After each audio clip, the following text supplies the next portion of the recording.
So, there's 12 minutes of me just talking to myself. I can see myself, but I did not click the whole go live stream version. No, it's not you, Donna, and I appreciate the text. Wow, don't I feel a little dumb?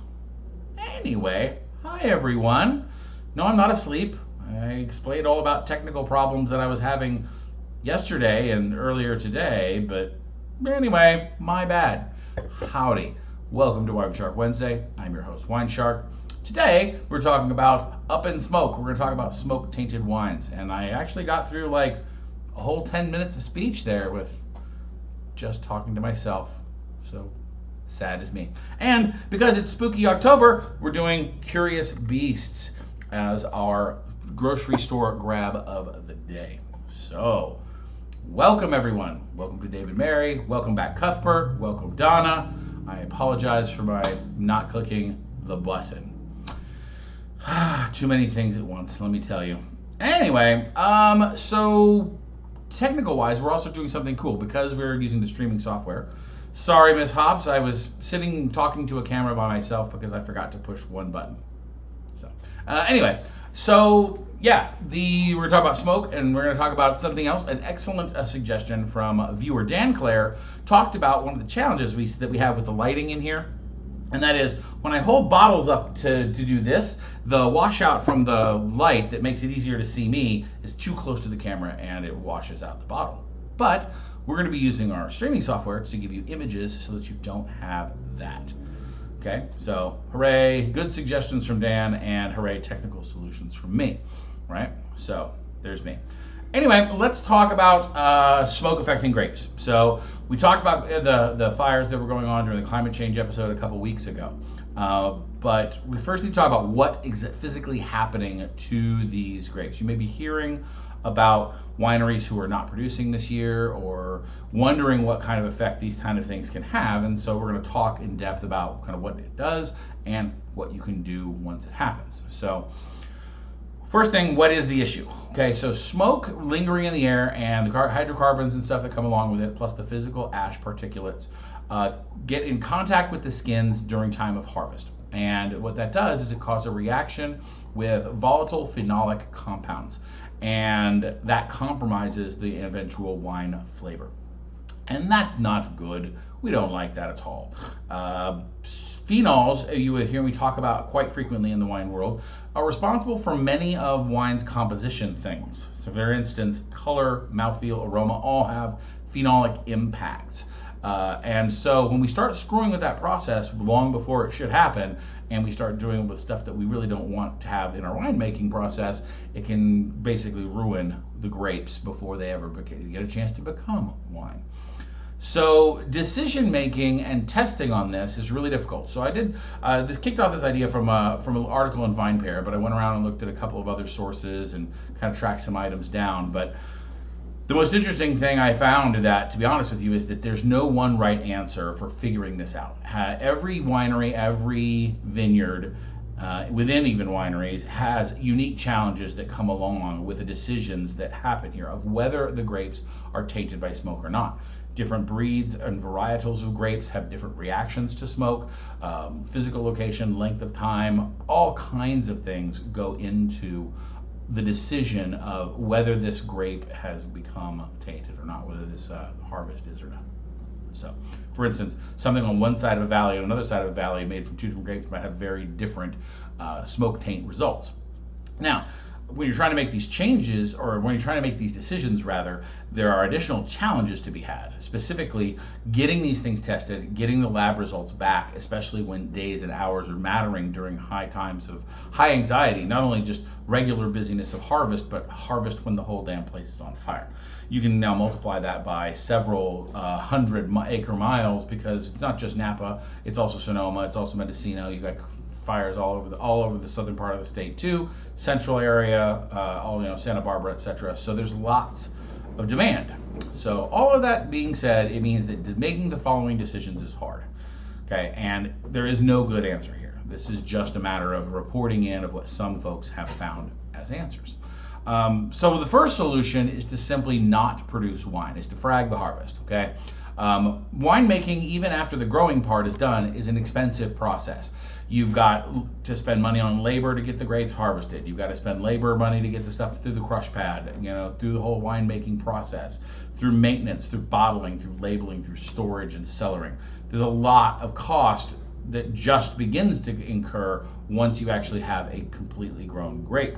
So this is what economists call the sunk cost fallacy. The idea that, well, we spent all this money growing this grape, now we should probably just go all the way through with it and make the wine. And that's also known as throwing good money after bad. If the product is going to be bad and it ends up becoming bad down the line, you've really wasted all that extra money that you may not have spent.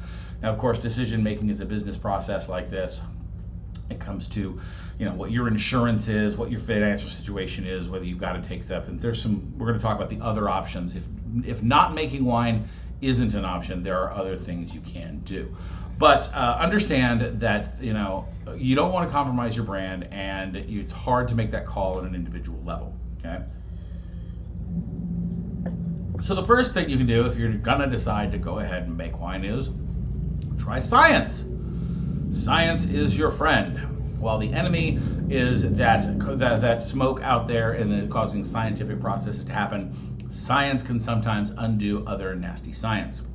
There are several treatments that you can work on inside the winery that can kind of undo some of the damage that might have been done.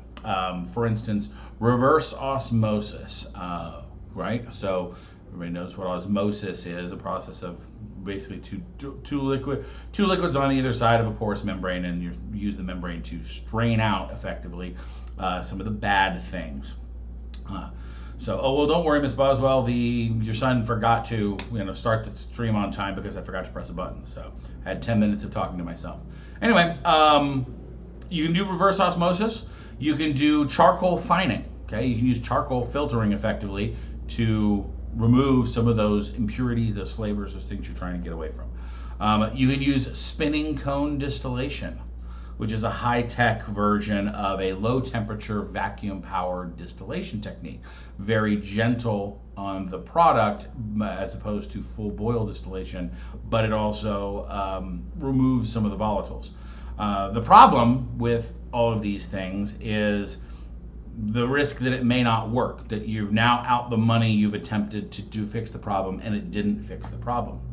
Additionally, many of those processes are said to rob the grapes and the juice of some of the things that make it good. In other words, you're losing some of that spirit and essence. I mean, some winemakers go so far as to simply not fine their wines in any way at all because they think even filtering them too much or chemically filtering them takes away something from their wine. So, to say the least, this might be a little too intrusive to get the quality of product that you're either accustomed to or your customers are accustomed to. So there's that. Then another option, option number 2, you could dilute the wine. Okay, diluting the wine, basically you spread a little bit of tainted grape juice across a lot of known good grape juice. Okay, the Australian Wine Research Institute, AWRI, tested wines that had smoke taint and found that wines with 75% or more of, quote, good wine produced no detectable levels of smoke compared to non-smoke tainted wines. Okay, so basically by getting it below detectable thresholds, that's a key thing we use in technical winemaking a lot, is what can your taste buds actually measure. And while we have a pretty good olfactory sense, there are limits, and if you get underneath those, you might have those chemical compounds in existence, but you just don't know it or taste it, and it doesn't bother you. Okay. Now this of course varies from person to person, but generally speaking, this is used to detect flaws in lots of ways, anything from cork taint to oxidization or reduction, things like that. Okay, so you can dilute it. The problem is you've still got to have a lot of good wine to start with, okay, and even more than your smoke-tainted wine. So that may not be an option at all. It's also not a one-size-fits-all glove. Again, it depends on the types of wine being blended, what the outcomes are. It goes back to the type of grape and the type of wine we're making, okay? So Sometimes you'll see that when this process is attempted, they'll often release on second labels. In other words, you're not going to use your flagship wine label. You might use it as a second brand name that you currently have. Okay. We've talked about second labels before. Not that they do this process, but to use an example, you have Sterling, which is their primary flagship line, and Sterling Vintners Collection. Their Vintners Collection is their second label. Okay, so if you have one of those in place, that might be a consideration. Okay, but again, gotta have the wine. So third option, you can sell it to the bulk wine market. So if you are a fine winemaker and you're at the top, at the middle top of the pyramid area, you might be able to turn around and sell this off to winemakers that are down that quality pyramid, that they may be willing to use the juice where you are not. Well, hello to Miss Ebook, good to see you.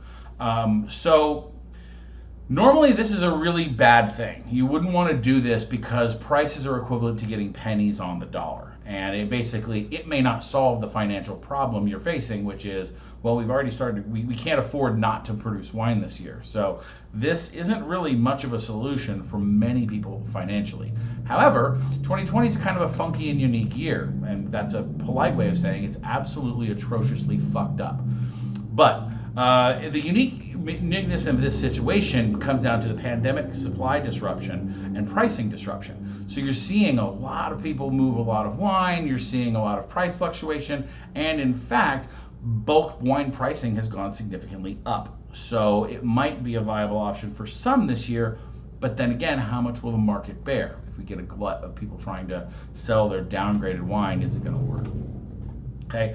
See also here though, what are the bulk producers doing? What they're doing likely is diluting the wine like we talked about above. They are already used to and in capacity designed to take a lot of different grapes from juice from a lot of different harvests, blending them together to make their wine. Okay, these are those non-vintage wines, and that sometimes non-vintage are also non-regional specific wines. So when you see something like, California Cabernet Sauvignon, it means that they might have grapes from many different regions, and the reason that they're doing it is that they're shopping for inexpensive fruit. Okay, it's one reason why they might. But so you could take your wine, sell it to the bulk market, and Mikey likes it. Somebody will drink this stuff. So then another option number 4 is rosé all day. The skin is where it's at, meaning the skin contact of the volatile-phenolic problem exists on the skins of the grapes. So if you make wine with minimal skin contact plus some savvy winemaking techniques, see also science, you can make a pretty passing rosé out of some grapes. Some winemakers had luck with this, some winemakers didn't, depending on the grape type. For instance, one of these cited examples was a Petit Verdot, which is sensitive to the smoke taint, produced a product that wasn't really of quality, whereas they were trying it out with some Cabernet Franc and had some pretty good luck. So perhaps rosé is the answer. So what you do there is, of course, you squeeze that juice, you leave very little skin contact, you just take a little color extraction, you filter it, you're good to go. So the problem and challenge here, of course, is spinning up a label / rosé wine line if you didn't have one before. In other words, if you don't already produce rosé, you can't at the last minute suddenly announce to your distributor / marketing people, hey, by the way, now it's rosé this year. In addition to that, it's a sunk cost if you don't continue the process. In other words, if you take all the work to make people aware that you now make rosé, but you're only doing it right now because the world is on fire, that may not necessarily be a great process for ongoing business operation. Okay, now it might get you out of the fire this year, but then again, you may be wasting money just trying to do it. Okay, then next solution, what is that, number 4, right, number 5? Brandy to the rescue. If all else fails, you can go one step past rosé, go to the ultimate next step, and get yourself distillation equipment, or find and partner with a distiller. Distilling into brandy is an option. Okay, this is of course where we take wine, we distill out the liquor, the eau de vie, and we turn that thing into aging cask brandy. Hooray, we've got a solution. The problem here, of course, is that requires facilities and assets that wineries may not always have access to. Mr. Daniel Pens, that is absolutely my sock serving as a windscreen, damn it. I happen to love my socks, and this is a sock from a delightful company that gives one pair of socks to the homeless for every pair of socks that I buy. So I actually advertise their socks on there. So ta-da, sock. See, Daniel, the technical guy, is like freaking out because it's not made of some super special foam, right? But no, his sock survives. Anyway, where was I? Brandy to the rescue. Yeah, so if you don't have access to the facilities, so be it. The final thing that you can do is just pretend it's a trend, right? If they can soak everything else in a damn bourbon barrel, why not just call it campfire wine, right? Wrong. This is totally tongue-in-cheek, but smoke taint is not just smoky added flavor, okay? It really is an unpleasant chemical perception that we get, and to be honest, it's not really well understood. Yes, there's been some studies on it, like we talked about with the Australian Wine Institute, but Wine Research Institute rather. But the really how to cope with it is something that not every winery is really well versed in. This is new territory for a lot of us, and tragic sucking, we don't like to do it anymore, tragic type of stuff. So anyway, point is, that is not the solution, is to pretend that smoke-fired wines is a thing. But don't put it past it that some marketing guy has not floated that idea and tried to get it a green light. So anyway, so that's what you do with your smoke-tainted wines. If you guys have ever experienced them, take your time when you get the comments down below once the video gets out on YouTube. Come back and tell us what your experiences have been. I know a couple folks in the crowd have spoken about these. They have actually experienced them when somebody went through the bottling process and sadly came back with some ruined wine that they were able to share. Out of simple curiosity's sake, I would be interested, of course, in learning, but not from a perspective of wanting to have that forced upon the world and or a tasting class. It goes back to the thing I talked about a while back about I would love to do a class on flaws, where we just tried several flaws in wine that are so critical to understand, like cork taint and reduction and oxidization and light strike and all these things. Because if I can make my students understand that this is what broken looks like, they'll be much more apt to understand and recognize it out in the wild. Because I am firmly convinced the way that we treat wine on certain occasions, many people might run across either poorly made wine or very likely broken wines that they may never try wine again or may steer away from wine for years because they think that's what wine tastes like and they don't understand why people would drink that. Which, you know, if you only had sour milk, why would you do such a thing? So, all right. So, grocery store grab. So, Cuthbert says that he agrees with Reba that rosé is always a favorite. Yeah, but remember, like I said, it's a crapshoot whether you were able to make it work or not. But I mean, I love the idea that even if if life gave you tainted grapes, then you make a different style of wine. I think that's a pretty elegant and interesting solution. So there would be some interesting things that we'll see in the brandy world as well. That's also to add to that problem list.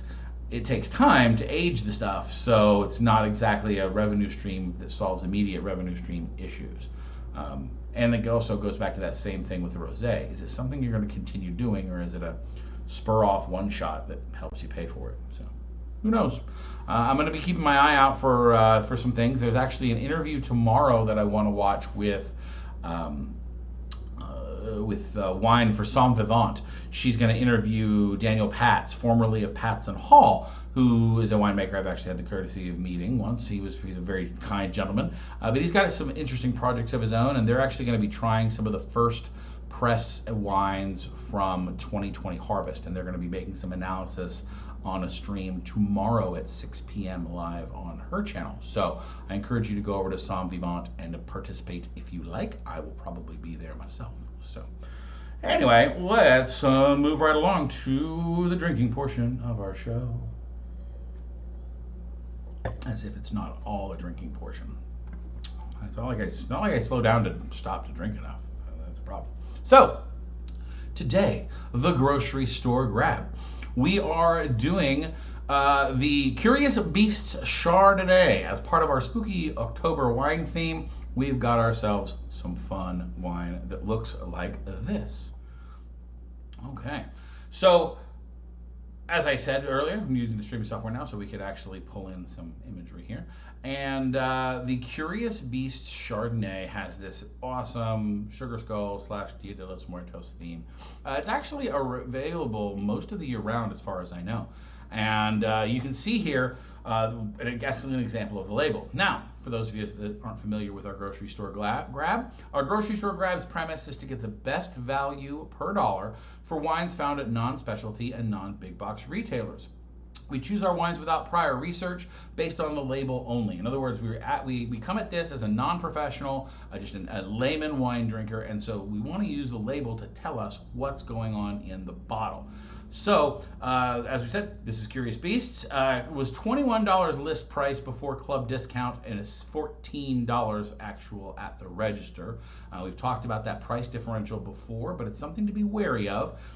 The price that you end up getting at the counter is usually the price that you should consider the wine where it's playing in the wine hierarchy. A little preview, I'm probably going to be doing pricing and wine in next week for the next week's topic. So just FYI, if you're interested in what's in the bottle, we're going to talk about that soon.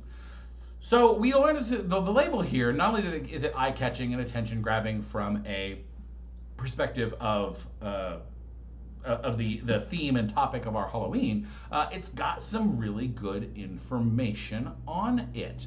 Okay, so notice it's got Curious Beasts on the front. It's got the what type of grape, Chardonnay. It's got where it's from, California.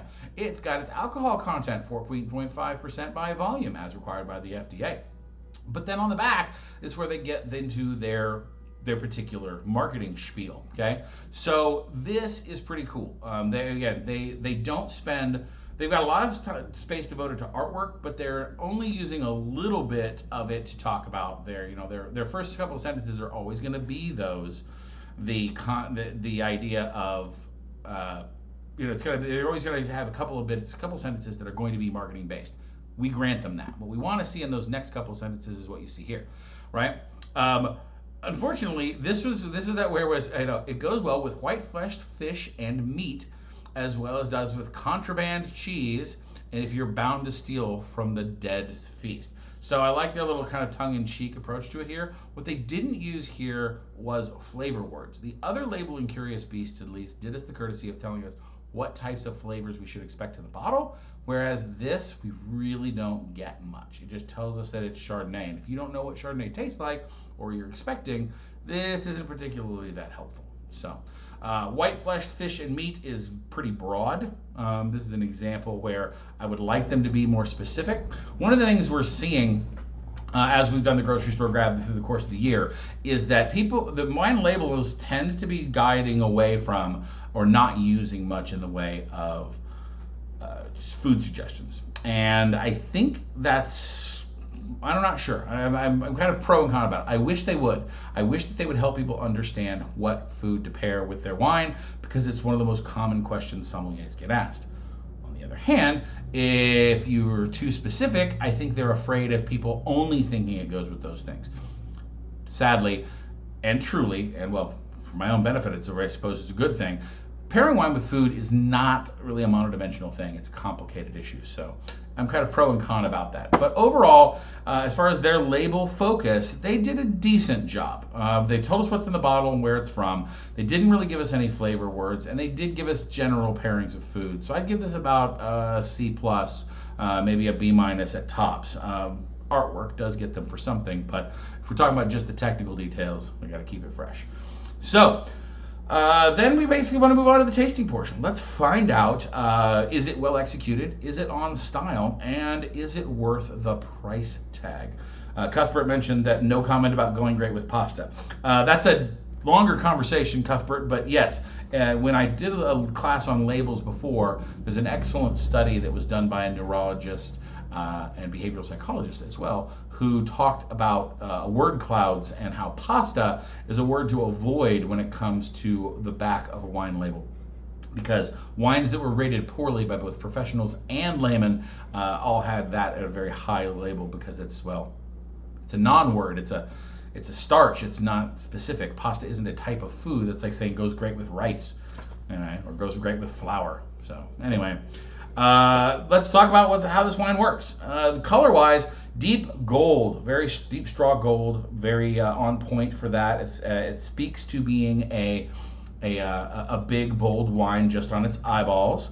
On the nose, it is I want to say maybe like the 1986 A's. It's just all oaken baseball bats. They just beat the holy hell out of this thing with oak.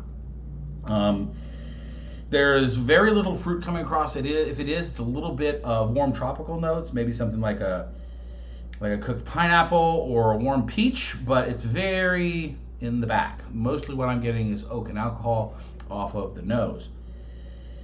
Yeah, this is this the thing where for folks that are non-Chardonnay fans, or what we call the ABC folks, anything but Chardonnay, would immediately turn them off, because this has got that kind of oak thing going up, like it got beat with an oak stick. So a little bit much, guys, a little bit much.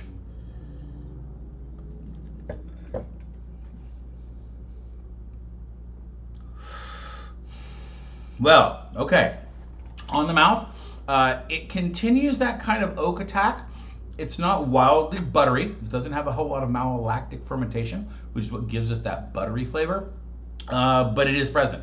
Overall, the oak kind of lingers, and it doesn't really bring much of a fruit punch to it. It doesn't bring any of that layering that we would expect out of a good Chardonnay. We're not getting peaches or stone fruits. We're not getting golden apple. We're not getting those layers of fruit.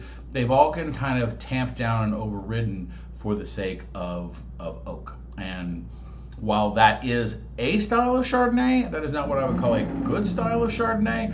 And it's kind of monodimensional is a pretty good word. You can taste the alcohol, and there really isn't much to go in the way of anything on the finish, because with that oak kind of lingering around in there, you get this vanilla, smoky flavor, and not to reference our earlier topic, but you get this overall kind of just homogeny through your mouth, and there's no room for minerality, and there's no room for acidity, and there's no room for fruit. So, big oak, welcome home.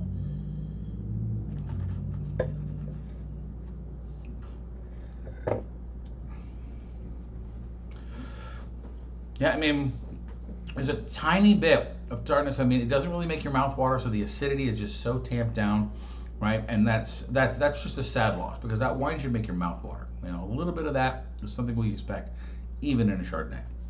Mary asked a question. I've always said, do not let anyone tell you what you like, corollary, or what to eat with what you are drinking.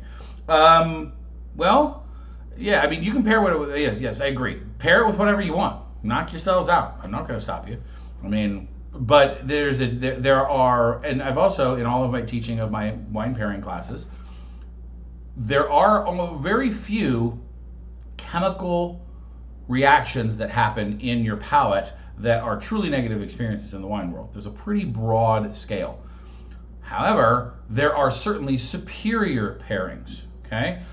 Just like everything else, if you like pickles and peanut butter, fucking A, have pickles and peanut butter. But don't try and mainstream that. Nobody's going to buy it, because the bulk of people don't like this with that. So if you go grabbing your Cabernet Sauvignon with your poached sole with a buttercream sauce, nobody's going to tell you you're wrong, but I guarantee you're not tasting anything of the sole. Okay? That's more the model here, that it isn't about right or wrong. It is a preference, like all artistic things. However, there are things that work and things that don't. Right? There are things that just simply, on their chemical merit alone, we can at least stand by the fact that this pairing is probably going to be enjoyable by a broader course of people. If you're the weirdo, bravo, live on with your weirdo self and let your freak flag fly. So, anyway, hashtag and rant. But anyway, Curious Beasts, $14? Nah, man, come on. They're overcharging you for the label on this case. I think that even from the Chardonnay perspective, this is one where it is not an unpleasant drink. Don't get me wrong. It is just not. It doesn't have much else going on. I will gladly be using the rest of this bottle to cook something with, probably a chicken. I will probably pour a bunch of this over a chicken with some red onion and possibly some mushrooms, a lot of mushrooms, and then just let it do. Just let it braise for a couple of hours until the chicken falls off. I'll shake it off the bone, and I'll make soup. Because that's what I feel like. Because it's fall. It's so fall. We're loving it. But anyway, awesome. So let's see. So we kind of summed up our grocery store grab. We know that. Let's talk about it's Q&A time. Of course, if there's any questions you guys have in the chat, I am happy to answer, whether it is on our topic, not on our topic, or just some random thing that you happen to wonder. I'm happy to give it a best shot. To give you a preview while you are typing away, the coming soon portion, Wine and Cheese Part 5. That's our 5th Wine and Cheese show coming up on Friday.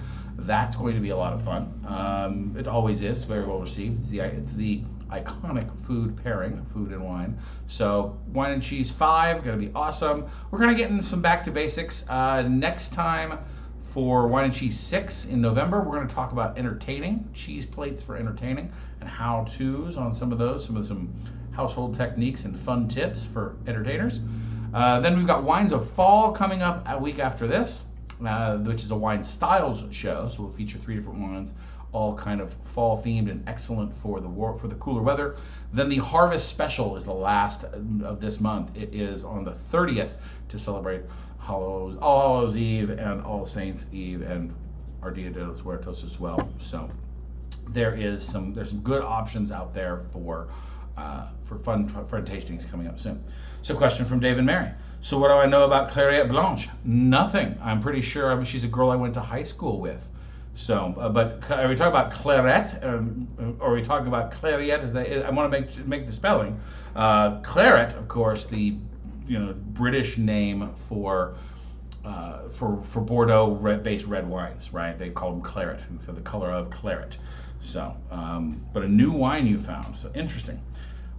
So yes, cheese plates, Cuthbert. We will be talking about not only doing Cheese Nick this week, but we will be talking about how to arrange them, how to pair them, what the proper service is, good cheese etiquette, storage, temperature, all kinds of things. That'll be next time, not the 5th time. This time we're going to be just doing some casual stuff with some fun cheeses. So, weakest wine, pleasant, unpleasant surprise you've had. Well, wow, that's a good one, Daniel. My pleasant surprise, I think, was when we started seeing bulk wines actually get some reasonable degree of quality at the low end of the range. Right? I found a $7 Pinot Noir called Black Mountain once upon a time that was a truly kind of diamond in the rough kind of thing. Wasn't a like, oh my God, this is the Pinot you have to share with your friends. It was, wow, this is really cool that they've got something drinkable that's at this type of, this end of the scale. So that was really kind of fun. On the flip side, the most unpleasant surprise that I think I had, something I really wanted to like, that I really just can't, that I have, either my palate hasn't got there yet or whatever, was tasting Amontillado sherry. I'm a huge fan and actually descendant of Edgar Allan Poe, so the Cask of Amontillado is very near and dear to my heart. Needless to say, Amontillado sherry is a very peculiar taste. It is an acquired thing. It is the word dry doesn't begin to approach how dry it is, and it is got this very nutty, strict, very it's an austere flavor profile, and because of that, it was something that I really wanted to like more that I really just don't like that much. I mean, I've used it in classes before because to teach about Shiraz, but to be honest with you, man, I wish it was cooler. That I could have more of it. So, great question. Shannon asks, I'm interested in your Friday tastings, but it would only be me. That's fine. Is there still something that would be fun for someone drinking solo? Absolutely. So here's the deal. You're gonna, as far as the tasting is concerned, you're gonna be grabbing a couple of bottles of wine. Trust me, I'm sitting here, drinking solo by myself as well. I do not drink all the wine. I vacuum in / cork mine up for usage later. I may sit and finish one bottle that I really particularly like. I'll save the other 2 and drink them over the weekend. So there's no pressure to get everything done at once. You're going to learn a lot. Everybody's on Zoom. They're sharing different wines. It's an interactive experience. More than just chat here on YouTube. We're going to be live on Zoom, and so we pause, we go around the room, we get individual feedback. It's a heck of a lot of fun and a great way to stay quarantined and enjoy your wine tasting experience. So fear not being solo, Miss Shannon. You will be amongst great company one way or t'other. And of course, I'm sure that if you're doing anything that involves food, that Alan's attention will occasionally grace the screen with our tastings. Reba asked, Teach said he's interested in learning how to build a charcuterie board around a few wines. Absolutely. So that's a separate topic that I will absolutely put on a Wine Plus show. The cheese show, of course, is going to talk about the cheese board. The charcuterie will be the other. They're actually two slightly separate skill sets, although we tend to kind of combine them all into one. But charcuterie being strictly our meat-based. But layering textures, layering in different flavor profiles, and going all around the flavor wheel are some of the techniques we're going to talk about. So yes, so it's a grape type used to be popular in south of France. So yeah, I mean, interesting, Dave and Mary. That's the classic, to be surprising, of the 400 or 500 quote unquote commercially viable grapes, that I'm sure that someone somewhere is growing through them. So, but it might be in an upswing. Well, I would be certainly interested in knowing. I mean, this is one of those things where, depending on an individual vintner's love for a particular grape, will often determine whether it makes market viability or not. You might run into a great weirdo oddball grape from a certain particular producer that is quite delightful. I mean, again, just the fact is, there's just not a lot of it. I do love those little diamonds in the rough too, because those things are really kind of fun to explore and mess around with. I mean, like the first time I had a Blaufränkisch from Jed Steele's Writer's Block line was a fun little thing. Not my favorite red grape, but a German varietal red grape grown near Clear Lake up in the valley. Up there, and really kind of fun red wine, very light, very interesting. So kind of an interesting off topic. So, but anyway, so let's say the one you have here is from Texas. Well, if that's where they're trying to claim that it's going to be popular, that's because Texas right now is in very experimental mode of wanting to try anything to find traction, and that's good. I encourage our Texas wine growers to be finding things that do well here rather than trying to imitate what other people do elsewhere. So, I mean, so for instance, orange Muscat being grown a lot here in Texas. It's not what you think when you think of Muscat and Moscato. It's a separate grape varietal. So you're going to see things like that. I certainly hope it is credible and that you guys enjoy. So, John says you must drink all the wine. That is not true, John. That is not. I cannot advise that in good conscience because, well, I mean, hell, single serving size is one, and I'm for a som. 3 of them is a whole other story. All right, and so this was time frame for drinking those wines. I think he means during the show, Dave and Mary, that we should do that all during the show, and that's a little bit much if you ask me. So, I'm your sommelier. I'm here to tell you it's okay if you don't finish every drop. This is not your Brussels sprouts on your plate. You'll finish what you like, and you'll enjoy it. It'll be good. So, anyway. But yeah, good stuff. It's a moral imperative.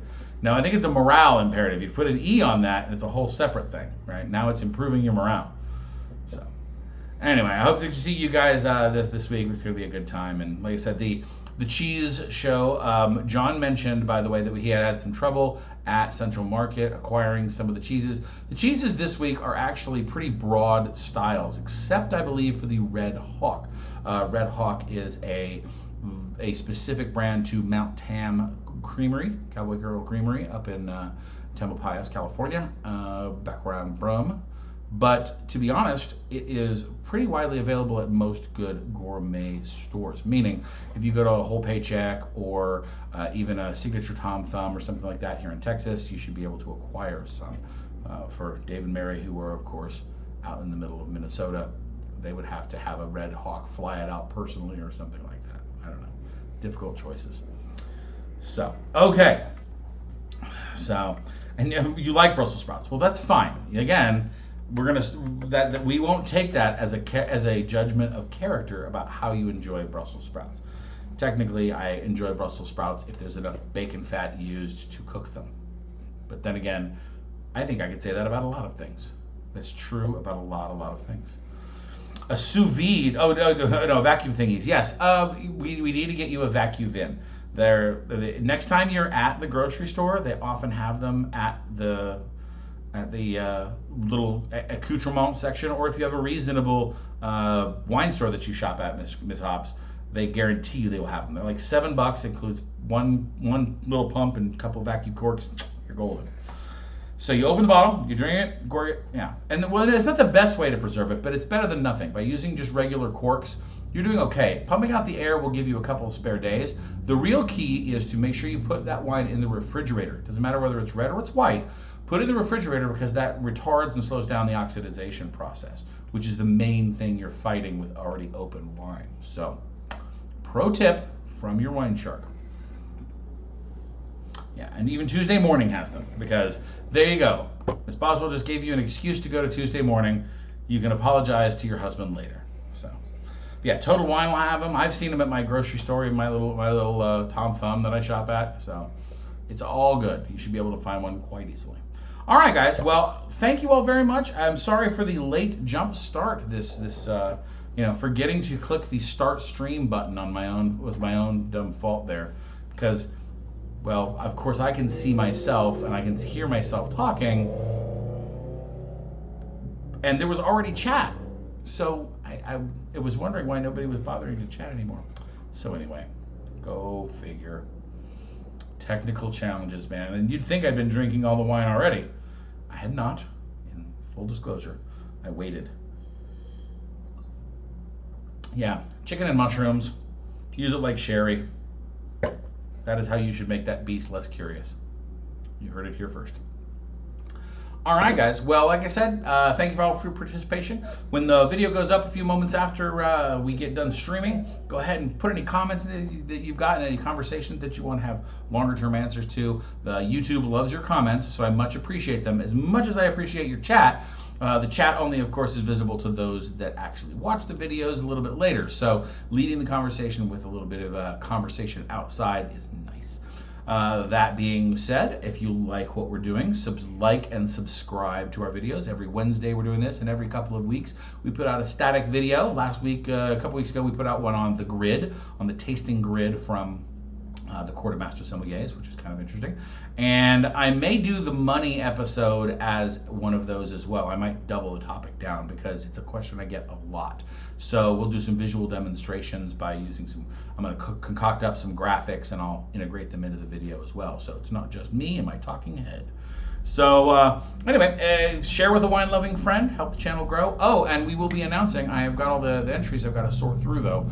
There wasn't a ton of entries, mind you, but I have to do the work, and we have finished up our fall harvest contest. Somebody is the proud winner of a free online wine tasting for them and 20 of their friends. So, assuming you can find 20 cool friends that want to hang out and drink wine with you, which, if not, I'm sure I could provide you with friends. We do it every Friday night, as a matter of fact. So then there's that. All right, so if you really like what we're doing, go ahead and check us out over on Patreon. You've got an entire wine library. All of these shows that we do on Fridays are recorded on Zoom and then archived over on Patreon, meaning you can go back and listen to any of the topics we've done this year. So there's already 20, 30 some odd episodes dealing with wine styles, wine and food, all kinds of topics. And I include the show notes, which have all the details of the research that I've done to prepare for the show, including links to Google Maps and all kinds of fun details. Tasting notes provided from the tech sheets, provided from the winery, my own tasting notes, and my own food pairing notes that go along with each of them.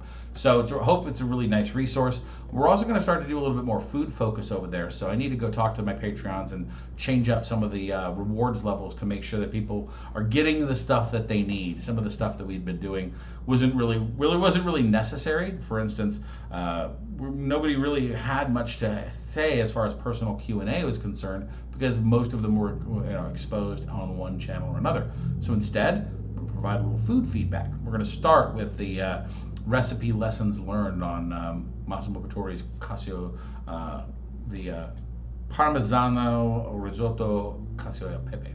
So it'll be fun. So awesome. All right, Cuthbert said, I didn't see the schedule for upcoming shows. Are they on Patreon? They're not on Patreon, Cuthbert. Best place to look is on Eventbrite. Though I'm going to take a personal note. I will gladly post a note on Patreon at the beginning of the month about what the schedule of shows are. But the best place to look for that is on Eventbrite because there's a running list. The second place is Facebook. There should be a link to all of the Facebook posts. I've got to catch up the link for Zoom on a couple of them, but they all should be at least posted on Facebook and are available for purchase. I know they are up and through end of the month. Oh, and oh my God, completely forgot. I was going to put it in the notes at the last minute and then got distracted by Laszlo. New show of the Reunion Tower. We are going to be doing a live and in-person WineShark 1,000 million feet in the air, featuring the Reunion Tower, and we are going to do a wine tasting for wines for the holidays on November 14th, Saturday, November 14th. Social distancing rules, mask wearing, etc. are all being well enforced for your health and safety, and to pay attention to the City of Dallas's rules and regulations.